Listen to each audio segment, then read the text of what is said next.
अच्छा, ये तो मेरे ख्याल हो नहीं सकता, क्योंकि पेशेंट हर किसी के अंदर तो नहीं हो सकता ना, हर किसी की नेचर अलग से होती है, तबीयत अलग से होती है।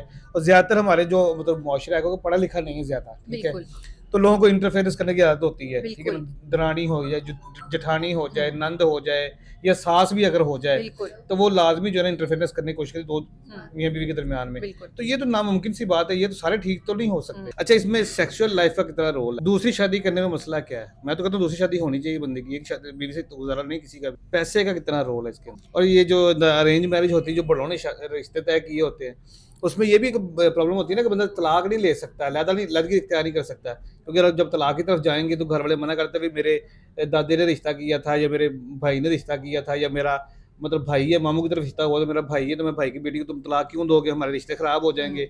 दूसरी शादी करने के लिए पहली बीवी की इजाज़त की ज़रूरत नहीं है, इजाज़त आपने दूसरी बीवी से लेनी है जिससे आप निकाह करने जा रहे हैं। हम ये जानना चाहते हैं कि आजकल हमारे माशरे में ये जो तलाक का अंसर बहुत ज़्यादा देखने को मिल रहा है, बिल्कुल, इसकी बेसिक वजूहात क्या हैं? फिर एक पॉइंट और भी होता है कि अगर आपने रिश्ता हमें ना दिया, तो तुसी साडे वालों मर गए, असीं तुहाडे वालों मर गए, रिश्तेदारी खत्म। ठीक है, बिल्कुल। रिश्ता करेंगे तो फिर रिश्तेदारी चलेगी, वरना रिश्तेदारी नहीं चलेगी। अच्छा, पाकिस्तानी जो औरतें हैं, ये दूसरी शादी करने नहीं देती हैं आपको, बिल्कुल नहीं करने देती। तो इसकी क्या वजह क्या है? हालाँकि जो अरब ममालिक हैं, वहाँ पे तो बीवियाँ खुद कहती हैं कि भी हम आपकी शादी करवाते हैं, आप दूसरी शादी करें, कोई मसला नहीं है। ये पाकिस्तानी औरतों को क्या मसला है?